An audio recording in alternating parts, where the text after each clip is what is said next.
Hello everyone, मैं शुभम एक बार फिर से आपका स्वागत करता हूं आपके अपने प्लेटफॉर्म सिवल्सीफाई पर। उम्मीद करता हूं कि आप लोग ठीक होंगे। आज का जो क्लास है ना, बहुत इंपॉर्टेंट क्लास है इमरजेंसी के बारे में। राष्ट्रीय आपातकाल या राज्य में इमरजेंसी कैसे लगती है, वित्तीय आपातकाल क्या होता है। तो आज हम सब कुछ जानेंगे इमरजेंसी के बारे में।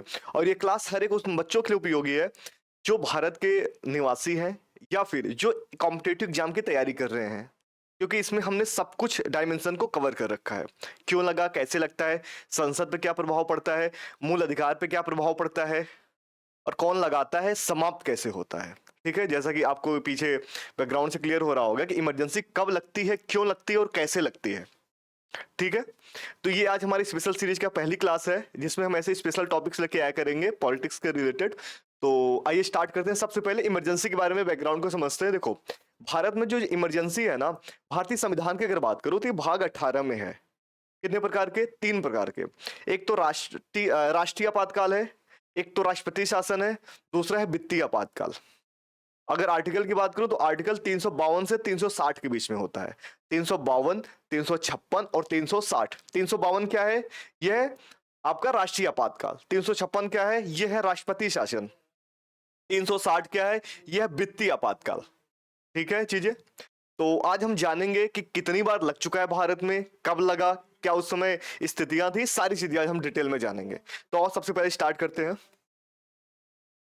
इस क्लास में हम पढ़ेंगे क्या, मैं आपको बता दूं इस क्लास के बारे में। हम आपातकाल के प्रकार पढ़ेंगे, इसके बाद भूमिका क्या है, संसद की भूमिका क्या होती है, इसके बाद पढ़ेंगे केंद्र और राज्य के संबंधों में कैसे बदलाव आते हैं, मौलिक अधिकार पे क्या प्रभाव पड़ते हैं, और आपातकाल को समाप्त कैसे किया जा सकता है।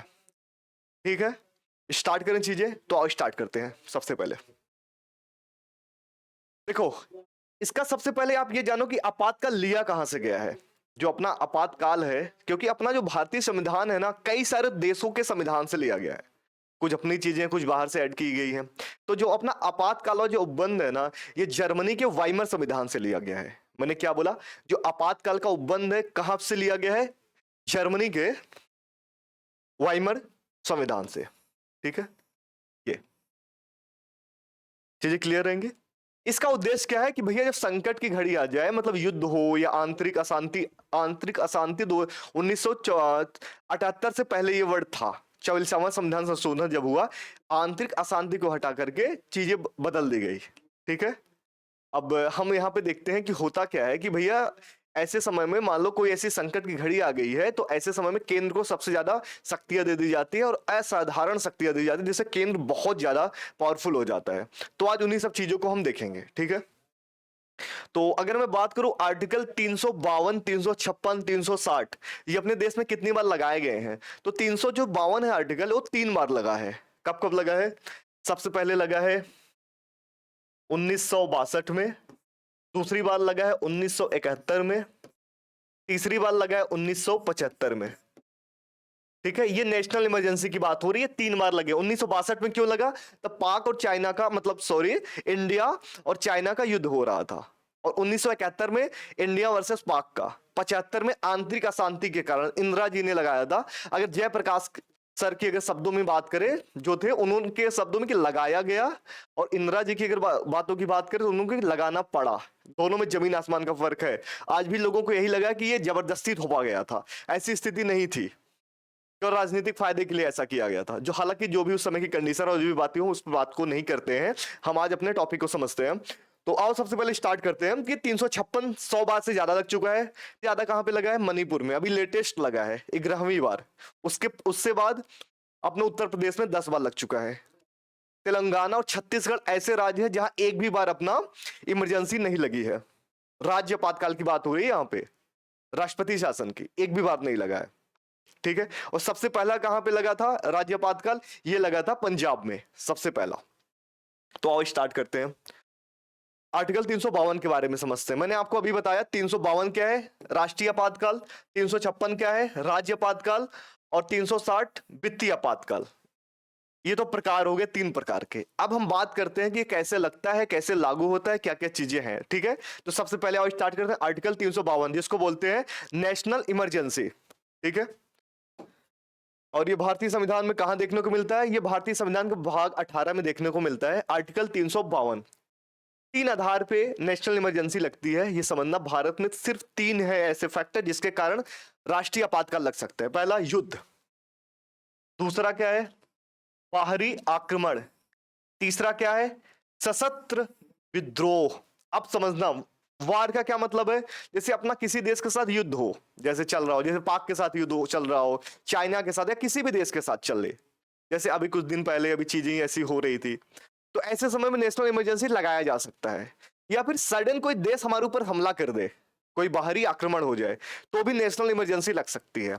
तीसरा क्या है, पहले एक आंतरिक अशांति की बात होती थी। आंतरिक अशांति का मतलब यह था कि भैया केवल मैं बताऊं कि आपको 1975 वाली इमरजेंसी थी वो कैसे लगी थी। देखो उस समय क्या हुआ ना, जो हाई कोर्ट जो था इलाहाबाद का, उन्होंने इंदिरा गांधी की जो सरकार का जो चुनाव हुआ था उसको क्या अमान्य घोषित कर दिया कि भैया फिर से होगा चुनाव, ये सही तरीके से नहीं हुआ है। और उसी समय जय प्रकाश नारायण जी ने विद्रोह कर दिया, जिसके कारण देश में बहुत सारी अशांति फैल गई, और इसी आधार को मानते हुए इंदिरा जी ने इमरजेंसी लगा दिया। फिर के बाद 44 अमेंडमेंट हुआ, 44वां संविधान संशोधन। उसके बाद जो आंतरिक गड़बड़ी सब था उसको हटा दिया गया, उसको सशस्त्र विद्रोह वर्ड दिया गया।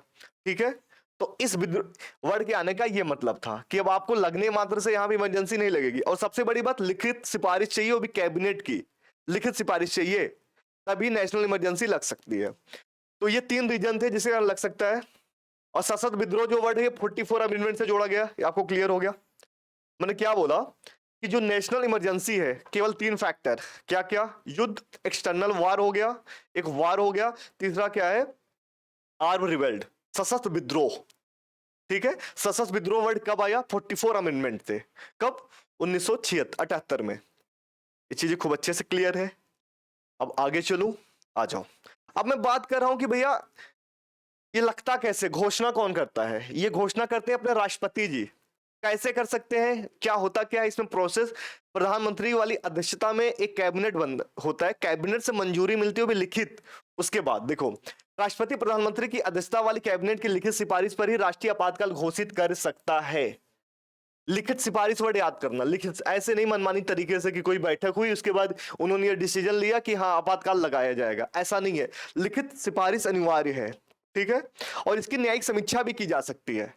लेकिन 38 अमेंडमेंट हुआ था उसमें यह था कि नहीं किया जा सकता है। बाद में फिर जब मिल्सोवा केस आया उसके बाद यह कहा गया कि नहीं भैया ये जुडिशियरी रिव्यू के अंतर्गत आता है। ये चीजें हम अभी आगे पढ़ रहे हैं। जैसे एक बात बता रहा हूं कि इसकी भी न्यायिक समीक्षा की जा सकती है, कटघरे में लाया जा सकता है कि क्या रीजन था जिसके पीछे राष्ट्रीय आपातकाल लगा। ठीक है, तो आगे चलो। अब संसद की क्या भूमिका है, संसद क्या करता है इसमें, देखो कैसे हमें सिफारिश ली जाती है। जब राष्ट्रीय आपातकाल घोषणा हो जाता है, एक महीने के अंदर संसद दोनों सदनों से मंजूरी जरूरी है।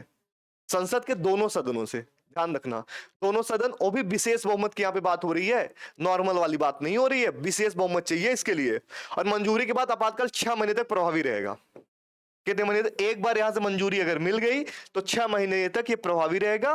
और इसे 6 महीने के बाद अगर संसद से दोबारा पास करा लिया गया, ऐसे ही अनिश्चित काल के लिए बढ़ता जाएगा। जैसे मान लो 6 महीने में समाप्त होने वाली है, एक बार आपातकाल लग गया, आपातकाल लगने के बाद दोबारा इसको बढ़वाना है, समाप्त होने के बाद हम क्या कर सकते हैं, संसद से फिर से इसमें लिखित सिफारिश ले लेंगे भैया, कैबिनेट द्वारा जैसे होता है, फिर इसको बढ़ा लेंगे, फिर से हो जाएगा। ध्यान से प्रोसेस को समझो कैसे क्या है। सबसे पहले क्या होगा, राष्ट्रपति क्या करेगा, जो प्रधानमंत्री की अध्यक्षता वाली एक कैबिनेट वाला मंत्रिमंडल गठन होगा, उसमें क्या होगा, उसमें लिखित सिफारिश दी जाएगी कि भैया आप वहां लगा सकते हो। तो राष्ट्रपति तब फिर घोषणा करेगा। घोषणा करने के बाद क्या होता है कि 30 दिन के अंदर लोकसभा और राज्यसभा से विशेष बहुमत के द्वारा इसको पारित कराना होगा। उसके बाद जब एक बार ये पारित हो गया, फिर 6 महीने तक राष्ट्रीय आपातकाल लागू रहेगा अपने देश में। और ये किसी देश में, पूरे देश में लगाया जा सकता या फिर किसी एक हिस्से में लगाया जा सकता है। मैंने क्या बोला, इसको या तो पूरे देश में लगा सकते हो या फिर भारत राज्य के किसी एक खंड में लगा सकते हो। ठीक है, ये बात क्लियर है आपको अच्छे से। और इसको और 6 महीने बाद कैसे बढ़ा सकते हैं, फिर से वही सेम प्रोसेस, संसद से मंजूरी लेनी पड़ेगी। इसको दोबारा कैसे बढ़ा सकते हैं, संसद की मंजूरी लेकर के, फिर से 6 महीने के लिए बढ़ता जाएगा और ये अनलिमिटेड बढ़ता जाएगा। आगे आपको बताऊंगा कुछ ऐसे प्रावधान है जो आपातकाल है, जो 3 साल से ज्यादा बढ़ ही नहीं सकते हैं, लेकिन इसमें अनलिमिटेड है, क्योंकि नहीं पता ना, वार कभी कभी 4 साल 5 साल 6 साल तक चलते रहते हैं, तो इसीलिए ऐसा प्रावधान किया गया है। अब मैं बात करता हूं कि इससे इफेक्ट क्या पड़ते हैं, प्रभाव क्या होते हैं, और प्रभाव के बारे में जानते हैं। देखो, आपातकाल की स्थिति में संसद को राज्य सूची के विषय बनाने पर भी कानून बनाने का अधिकार मिल जाता है। राज्य सूची का विषय, यहाँ पे बात हो रही है सातवीं अनुसूची की, जो 7 नंबर का शेड्यूल है, जिसमें पावर ऑफ सेपरेशन देखने को मिलता है कि राज्य सूची का विषय होगा, केंद्र सूची का विषय होगा, समवर्ती सूची का विषय होगा। तो अब तक क्या था कि राज्य सूची के विषय पे राज्य कानून बनाता था, राज्य विधानमंडल बनाता था कानून। लेकिन जब राष्ट्रीय आपातकाल लगता है तो राज्य सूची के विषय पर भी कौन कानून बना सकता है? वो अपना संसद बना सकता है कानून, या केंद्र सरकार बना सकती है उस पर कानून। ये बात आपको क्लियर है? पहला, आगे चलो। राष्ट्रपति आपातकाल के दौरान राज्य सूची के विषयों पर भी अध्यादेश जारी कर सकता है। जो राष्ट्रपति के पास यह भी पावर आ जाता है कि भैया राज्य जो सूची का विषय उस पर डायरेक्ट अध्यादेश भी जारी कर सकता है। ठीक है, ये चीजें होंगी। तीसरा क्या प्रभाव पड़ता है? राष्ट्रीय आपातकाल के प्रभाव में संसद और राज्य विधानसभाओं का कार्यकाल, जो इनका कार्यकाल 5 साल का होता है, इनको भी 1-1 वर्ष के लिए बढ़ाया जा सकता है। मतलब इनका कार्यकाल 6 वर्ष हो जाता है राष्ट्रीय आपातकाल के समय। हो जाता है नहीं, हो सकता है, अगर ये बढ़ाएंगे तो होगा। ठीक है, क्योंकि युद्ध के समय पे ऐसी चीजें, युद्ध के समय पे क्या होता है कि चुनाव कराना संभव नहीं होता है, तो इनका कार्यकाल भी 1 साल के लिए बढ़ाया जा सकता है। ठीक है, ये हो गया। चौथी बात क्या है? आपातकालीन की स्थिति में केवल अनुच्छेद 19 जो आर्टिकल 19 है वो भी सस्पेंड हो जाता है। वो भी कब सस्पेंड होगा? या तो बाहरी युद्ध हो जाए या फिर वार हो जाए। ठीक है, केवल उसी के टाइम पे आर्टिकल 19 सस्पेंड हो जाता है। लेकिन आर्टिकल जो 20 है और 21 कभी सस्पेंड नहीं होता। आर्टिकल 20 और 21 ये कौन से संविधान संशोधन से हुआ? आर्टिकल ये हुआ था 44th अमेंडमेंट के द्वारा। अमेंडमेंट के द्वारा क्या हुआ कि भैया जो आर्टिकल 20 है, 21 है, ये कभी सस्पेंड नहीं किया जा सकता है, लेकिन आर्टिकल 19 सस्पेंड हो जाएगा। तो इस बारे में ध्यान से समझो कि आर्टिकल जो 352 है उसके बारे में क्या क्या महत्वपूर्ण बातें क्या जानी। लगा कौन सकता है? राष्ट्रपति। और भी किसकी सिफारिश पे? कैबिनेट के लिखित सिफारिश पे, कैबिनेट के। ये चीजें क्लियर है। फिर इसके बाद क्या होगा? संसद में 1 महीने के अंदर संसद से इसको क्या हो कि मंजूरी लेना आवश्यक है। जब संसद से इसको मंजूरी मिलने के बाद क्या होगा? जब इसको संसद से मंजूरी मिल गई, 6 महीने तक ये चलेगा। 6 महीने के बाद अगर मुझे और ज्यादा इसको बढ़वाना है तो क्या करेगी सरकार इसको? तो सरकार इस पे फिर से ये संसद से मंजूरी लेगी। ऐसे ऐसे करके लिमिटेड टाइम तक हो सकता है। और इसके अलावा क्या प्रभाव क्या पड़ते हैं? राज्य सूची के विषय पर कौन कानून बना सकता है? केंद्र सरकार कानून बना सकती है। राज्य सूची के विषय पे राष्ट्रपति अध्यादेश जारी कर सकता है। संसद का और जो विधानसभाओं का जो कार्यकाल है 5 साल है, इसको 1-1 वर्ष के लिए बढ़ाया भी जा सकता है ऐसे टाइम पे। और अगर मूल अधिकार पे इफेक्ट की बात करूं कि मूल अधिकार पे प्रभाव क्या पड़ता है, तो मूल अधिकार पे जो प्रभाव पड़ता है, सबसे पहला प्रभाव क्या पड़ता है? आर्टिकल 19 सस्पेंड हो जाएगा। तो भी 2 कंडीशन पे होगा सस्पेंड। पहला या तो वार हो और दूसरा एक्सटर्नल वार हो, युद्ध हो जाए या बाहरी आक्रमण हो जाए। Article 20 and 21 never suspend. क्यों? क्योंकि 44 अमेंडमेंट हुआ था 1978 में, और उसमें यही बात सामने निकल कर आई थी कि किसी की आप दैहिक स्वतंत्रता आप नहीं छीन सकते हो भैया, जब यह बात है इसमें। ठीक है, यहां तक चीजें खूब अच्छे से क्लियर है। आगे चलो, आ जाओ एक बार ये देख लो, पीपीटी भी देख लो अच्छे से। मैं हट जाता हूं, नोट करना चाहो नोट कर लो। पीडीएफ के लिए परेशान मत हो ना, टेलीग्राम चैनल पे वहां पे मिल जाएगी, ग्रुप ज्वाइन कर लेना, उसमें सारा चीज मैं अपलोड करता रहता हूं। ठीक है, आ जाओ। अब मैं बात करूं कि इमरजेंसी समाप्त कैसे होता है। इमरजेंसी समाप्त केवल केवल क्या कर सकते हैं? देखो 2 रीजन है, या तो इसको लोकसभा कर सकती है, इसमें राज्यसभा का कोई भूमिका नहीं है, यह ध्यान रखना। इसको केवल समाप्त लोकसभा कर सकती है, या तो राष्ट्रपति उद्घोषणा कर दे, बस एक अनुमोदन कर दे, बस समाप्त। चीजें क्लियर है आपको यहां तक? आर्टिकल 352 खूब अच्छे से क्लियर हो गया। देख लो, आपातकाल की घोषणा को राष्ट्रपति किसी भी समय एक घोषणा द्वारा रद्द कर सकता है, और इसके लिए संसदीय अनुमोदन की आवश्यकता नहीं होती। अगर वो घोषणा कर रहा है तो इसके लिए परमिशन लेने की जरूरत नहीं है संसद से। ठीक है, और दूसरी बात, यदि लोकसभा साधारण बहुमत से, यहां पे बात हो रही साधारण बहुमत से। अब यहां बहुत ध्यान से बात समझना, जब पारित करने की बात आती है कि राष्ट्रपति शासन, जब राष्ट्रपति राष्ट्रीय आपातकाल जब लागू करता है ना, उस टाइम पे क्या होता है? विशेष बहुमत की जरूरत होती है। लेकिन जब इसको हटाना होता है ना, तो साधारण बहुमत की। इसमें रोल क्या है? केवल लोकसभा का रोल है, राज्यसभा का कोई रोल नहीं है किसमें? समाप्त होने में। लेकिन जब लागू होता है, लोकसभा राज्यसभा दोनों चाहिए, वो भी स्पेशल मेजोरिटी चाहिए, 2/3। समझ गए आप? अब आगे चलो, 301 क्लियर हो गया अच्छे से। ठीक है, आ जाओ। अब 356 की बात हो रही है, इसको राष्ट्रपति शासन भी बोलते हैं। पहले तो ये जानो कि ये कितनी बार लगा है। मैंने आपको बताया अभी कि ये 1962 में, 1971, 1975 में लगा। ठीक है, रीजन भी बताया कि भारत पाक का जब युद्ध हुआ तो 1971 में तब लगा, भारत और चाइना का जब युद्ध हुआ तो 1962 में तब लगा, और एक तो आंतरिक गड़बड़ी जो विद्रोह वाला मामला मैंने बताया था, इंदिरा गांधी के समय में उनका चुनाव जो है रद्द कर दिया गया, हाईकोर्ट के द्वारा इनका चुनाव रद्द कर दिया गया था, और जय जो प्रकाश नारायण जी ने इन्होंने विद्रोह कर दिया था, जिससे अशांति उत्पन्न हुई देश में पूरे, और इन्होंने रातों रात इमरजेंसी घोषित कर दी। ये रीजन था। ठीक है, अब उस समय सरकार किसकी थी, क्वेश्चन आपसे पूछ सकता है भैया, देख लो यहां से क्वेश्चन पूछता है कि 1971 के टाइम पे प्रधानमंत्री कौन था जब इमरजेंसी लगी थी, तो आप बताएंगे श्रीमती इंदिरा गांधी जी, 76 में गांधी जी थी। ठीक है, अब आगे चलता हूं, न्यायिक समीक्षा के बारे में बात कर रहा हूं। न्यायिक समीक्षा, देखो न्यायिक समीक्षा का मतलब ये होता है कि उस पर जांच की क्यों लगा, कैसे लगा, क्या ये हो सकता है, क्या दायरे के अंतर्गत आता है सुप्रीम कोर्ट के, तो बिल्कुल आता है।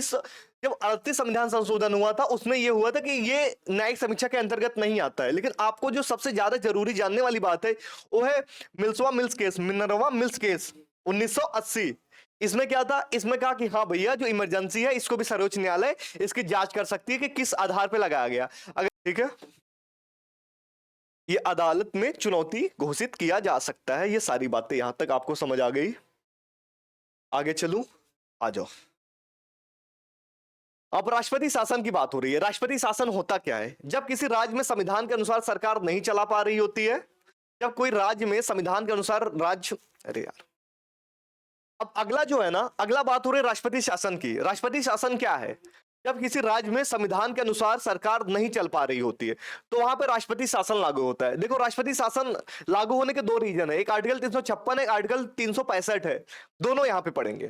तो आप समझे कि मतलब संविधान के अनुसार अगर राज्य कोई शासन नहीं चला पा रही है तो वहां पर राष्ट्रपति शासन लग जाएगा। पहला तो ये है, ठीक है। और इसके आगे का क्या रीजन है, देखो इसकी अनुशंसा कौन करता है कि डायरेक्ट ऐसे पर जहां मन किया राष्ट्रपति शासन लग गया, नहीं, इसकी अनुशंसा करता है राज्यपाल।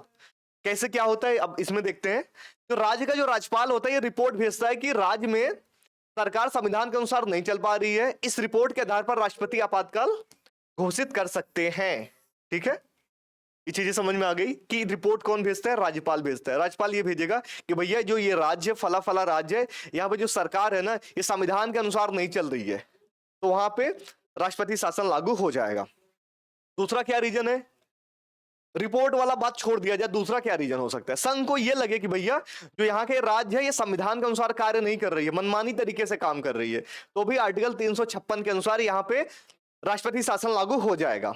दूसरा रीजन ये हो गया। अब आर्टिकल 365 की बात करता हूं। 365 में क्या होता है, देखो जब कोई राज्य सरकार केंद्र सरकार के निर्देशों का पालन नहीं करती है तो इसे यह समझा जाएगा कि उस राज्य में संविधान के अनुसार शासन नहीं चल रहा है। देखो ये बहुत बड़ा रीजन है राष्ट्रपति शासन लगने का। ये आज तक हालांकि 365 के द्वारा कभी भी राष्ट्रपति शासन नहीं लगा है, जितने बार भी लगाया गया है आर्टिकल 356 के अनुसार ही लगाया गया है। लेकिन आर्टिकल 365 क्या कहता है कि भैया कभी कभी क्या होता है कि राज्य सरकार केंद्र सरकार की बातें सुनने से मना कर देती है, उनके अनुसार कार्य नहीं करती है, तो भी ये माना जाएगा कि संविधान के अनुसार काम नहीं कर रही है, तो भी वहां पर राष्ट्रपति शासन लागू हो सकता है। ये थे रीजन। अब लगाया कैसे जाता है, कौन लगाता है, सारी चीजें अब आगे देखते हैं। ठीक है, आ जाओ। अगला क्या है, सबसे पहले ये देखो जब राष्ट्रपति शासन लगता है ना, राष्ट्रपति शासन लगने के बाद प्रभाव क्या पड़ता है, राज्यसभा पे क्या प्रभाव पड़ता है, लोकसभा क्या प्रभाव पड़ता है, या फिर राज्य विधानमंडल पे क्या प्रभाव पड़ता है, ये सारी चीजें देखते हैं। देखो राज्य विधानमंडल और मंत्रिपरिषद को या तो भंग कर दिया जाता है या तो निलंबित कर दिया जाता है। देखो ये केंद्र सरकार के ऊपर है, या तो निलंबित कर सकता है या तो भंग कर सकता है। और क्या होता है, राज्य विधानसभा की समस्त शक्तियां जो है वो राष्ट्रपति के पास आ जाती हैं। जो राज्य विधानसभा की जो सारी शक्तियां हैं उसकी शक्तियां किसके पास आ जाएंगी, अब राष्ट्रपति के पास आ जाएगी। राज्य से संबंधित बजट संसद में पारित होगा। जो राज्य से संबंधित जितने बजट होते हैं अब क्या होगा, अब ये संसद में पारित होगा। राष्ट्रपति यह घोषणा कर सकता है कि राज्य की सभी विधायी शक्तियों का प्रयोग संसद करेगी। राष्ट्रपति के पास यह भी पावर होता है कि भैया जो राज्य की जितनी भी विधायी शक्तियां हैं अब वो संसद करेगी। विधायी शक्ति का मतलब ये समझो, जो अभी राज्य सूची का विषय भी था, राज्य सूची का विषय एक तो राष्ट्रीय आपातकाल में भी यह था कि उस पर संसद कानून बना सकती है नेशनल इमरजेंसी के टाइम पे, लेकिन जब प्रेसिडेंट रूल लगता है वहां पर भी ये हो सकता है कि भैया जितने भी स्टेट के लिस्ट पर जितने भी लॉ है सारे के सारे लॉ कौन बनाएगा, संसद लॉ बनाएगा। ठीक है, यहां तक चीजें क्लियर है। संसद के सत्र ना होने पर राष्ट्रपति अध्यादेश भी जारी कर सकता है। ठीक है, वही क्या होता है कि कोई कानून बनाना बहुत जरूरी है, और इमरजेंसी लगी हुई है, लेकिन संसद जो है सत्र में नहीं है, तो वहां पर राष्ट्रपति यहां पर भी क्या कर अध्यादेश जारी कर सकता है। अध्यादेश वहां भी जारी कर सकता था, अध्यादेश की पावर यहां भी इसको दी गई है। चीजें समझ रहे हो अच्छे से, रिलेट कर पा रहे हो ना 356 352 को लेकर के। 356 352 में बहुत मतलब ज्यादा चीजें सेम ही है, बस बात वो केंद्र के स्तर पे हो रही है, यहाँ पे राज्य स्तर पे बात हो रही है। ठीक है, और आगे पढ़ो। राष्ट्रपति शासन के दौरान मौलिक अधिकार पर कोई प्रभाव नहीं पड़ता है। अगर मैं राष्ट्रीय आपातकाल की बात करूं तो आर्टिकल 19 सस्पेंड, आर्टिकल 20-21 कभी सस्पेंड नहीं होंगे। लेकिन अगर और बात करूं मैं यहां पे 356 जब लागू होता है, 356 में क्या होता है, 356 में कोई भी मौलिक अधिकार सस्पेंड नहीं होता है।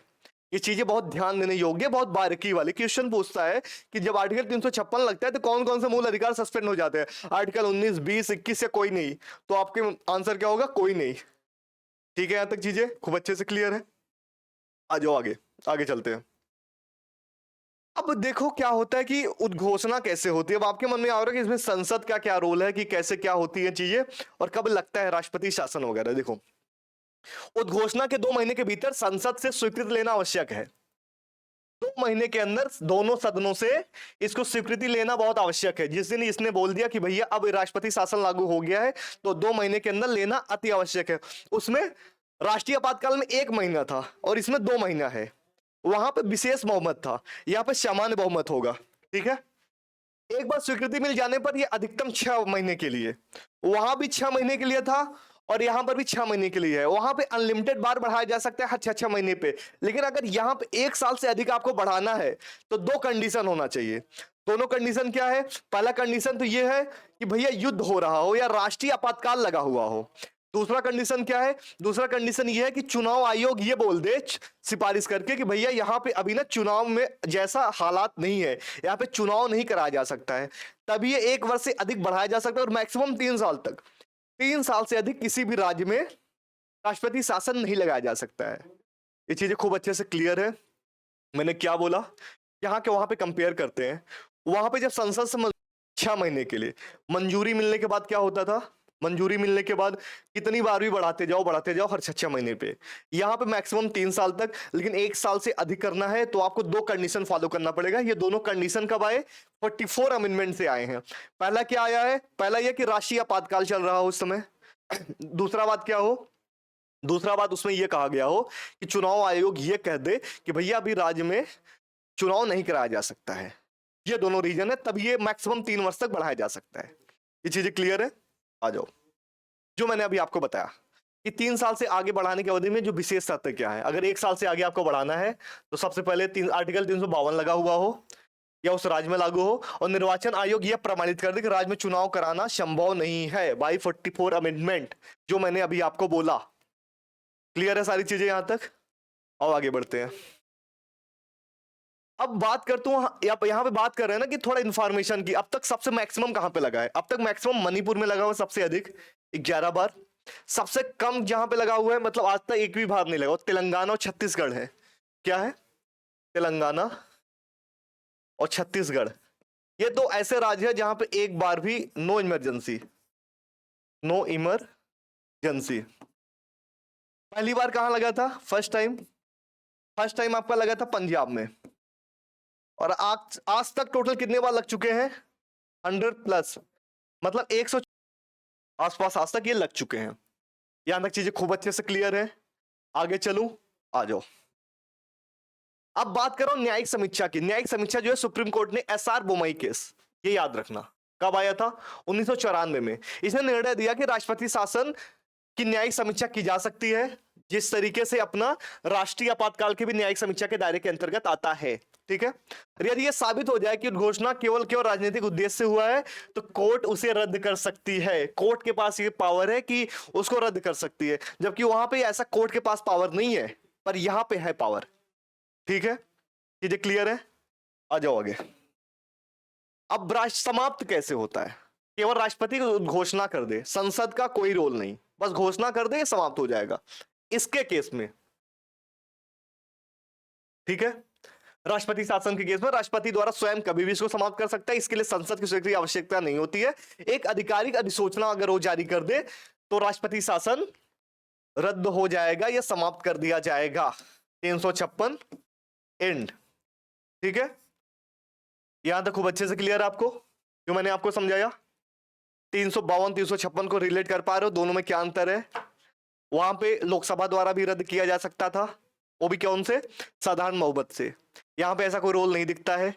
यहां पे राष्ट्रपति बस बोल दे तो समाप्त, वहां पे राष्ट्रपति बोल दे समाप्त। वहां पे अगर लागू करवाना हुआ तो लागू कैसे होता था? विशेष बहुमत चाहिए होता था, यहाँ पे साधारण बहुमत चाहिए होता था। वहां पे अगर एक बार लागू हो गया तो मैक्सिमम कई बार बढ़ा सकते हैं, 6-6 महीने पे। यहाँ पे मैक्सिमम 3 साल तक, और 1 साल से ऊपर बढ़ाना है तो 2 शर्तें लागू करनी पड़ेगी। अगर ये होगा तभी 1 साल के ऊपर बढ़ सकता है। ठीक है, सारी चीजें यहां तक। आगे चलूं, आ जाओ। अब बात कर रहा हूं वित्तीय आपातकाल की। वित्तीय आपातकाल जो 360 आर्टिकल में देखने को मिलता है, वित्तीय आपातकाल। अब वित्तीय आपातकाल के बारे में जानते हैं क्या होता है? आ जाओ। किन परिस्थितियों में लगाया जाता है? जब भारत की वित्तीय स्थिरता या साख को गंभीर खतरा उत्पन्न हो तो राष्ट्रपति वित्तीय आपातकाल घोषित कर सकता है। मतलब समझ लो कि रुपए की वैल्यू बहुत ज्यादा नीचे गिर रही हो, वित्तीय साख खतरा उत्पन्न हो गया, तो वहां पे राष्ट्रपति इसको लागू करेगा। तीनों को तीनों जो आपातकाल है राष्ट्रपति ही घोषणा करता है। ठीक है, संसद की जो है मंजूरी अनिवार्य है। घोषणा के 2 महीने के भीतर संसद की स्वीकृति आवश्यक है। देखो हर किसी में 2 महीने दिया गया है, लेकिन जो अपना राष्ट्रीय आपातकाल है उसमें सिर्फ 1 मंथ दिया गया था। ये चीजें याद रखना, 30 दिन के अंदर, और बाकी सब में 1 मंथ दिया गया है। एक बार स्वीकृति हो जाने के बाद ये आपातकाल अनिश्चित काल तक लागू रहेगा। इसमें कोई अधिकतम सीमा नहीं है। देखो वित्तीय जो आपातकाल है इसमें ये नहीं है कि भैया हर 6-6 महीने में अनुमति लेना है या हर 1 साल पे लेना है, इसमें नहीं है। एक बार लगा दो, ये चलता रहेगा जब तक इसको समाप्त नहीं किया जाएगा। अब इसका प्रभाव देखते हैं, प्रभाव क्या पड़ता है। देखो वित्तीय आपातकाल लागू होने पर केंद्र सरकार को विशेष अधिकार मिलते हैं, जैसे राज्य के वित्तीय मामलों में पूर्ण नियंत्रण। जो राज्य का जो वित्तीय मामला है उसको पूर्ण तरीके से नियंत्रण मिल जाएगा। और राष्ट्रपति यह निर्देश दे सकता है कि सभी राज्यों के सरकारी कर्मचारी का वेतन, भत्ता, पेंशन इत्यादि को घटाया जाए। हाँ, सभी संवैधानिक पदों जैसे न्यायाधीश हो गया, मुख्य न्यायाधीश हो गया, इन सब के क्या है वेतन भी केंद्र सरकार द्वारा नियंत्रित किए जा सकते हैं। ठीक है, तीसरी बात क्या है? राष्ट्रपति राज्यों को निर्देश दे सकते हैं कि वो सभी वित्तीय निर्णय केंद्र सरकार की अनुमति से लें। यहाँ पे उनके वित्तीय संबंधित जितने भी स्वायत्ता है वो खत्म हो जाती है। जैसे किसी का वेतन भत्ता सबको घटाया जा सकता है, जितने भी सरकारी कर्मचारी वगैरह हैं। यहां तक कि संवैधानिक जो पद बड़े बड़े भी हैं, बात किया जाए जैसे न्यायाधीश की हो गया, मुख्य न्यायाधीश वगैरह की हो गया, इनका भी नियंत्रित किया जा सकता है, केवल राष्ट्रपति का नहीं होता है। ठीक है, ये चीज ध्यान रखना। राज्यों को निर्देश दे सकती है कि वो सभी वित्तीय निर्णय केंद्र की अनुमति से ले। ठीक है, यहां तक चीजें क्लियर है? आ जाओ। अब इसको समाप्त कैसे करते हैं? ये तो रहा लागू, इसके प्रभाव क्या होते हैं, समाप्ति कैसे पड़ती है? वित्तीय आपातकाल को समाप्त राष्ट्रपति किसी भी समय कर सकता है। इसके लिए केवल एक नोटिफिकेशन मतलब एक अधिसूचना जारी करना होता है, और इसमें भी संसद की कोई भी भूमिका नहीं होती है। मतलब भूमिका का मतलब यह है कि इसकी अनुमति आवश्यक नहीं है, कि भैया डायरेक्ट खुद से कर सकता है। और आज तक भारत में एक भी बार वित्तीय आपातकाल नहीं लगा है। राष्ट्रीय आपातकाल 3 बार, कब लगा? 1900 कितने 62 में, 1971 में, 1975 में। राज्य आपातकाल 100 बार से ज्यादा लग चुका है। सब ज्यादा मणिपुर में, छत्तीसगढ़, तेलंगाना में एक भी बार नहीं लगा। पहली बार कहां लगा था? पंजाब में लगा था। ये चीजें क्लियर है आपको अच्छे से? और वित्तीय आपातकाल आज तक नहीं लगा है। ठीक है, अब ये चीजें मैंने आपको बताया, बस एक उपाय है और ये चीजें हैं। तो जो आज की हमारी क्लास थी ये पूरा राष्ट्रीय आपातकाल, वित्तीय आपातकाल और राष्ट्रपति आपातकाल से संबंधित था। और मैंने इसमें हर एक पॉइंट को आपको कवर किया जो आपके एग्जाम पॉइंट ऑफ व्यू से और हर किसी को जानना चाहिए चीजें। ठीक है, आई होप यहां तक आपको क्लास पसंद आई होगी।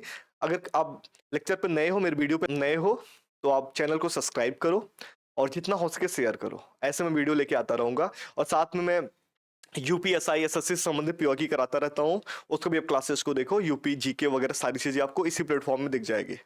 ठीक है।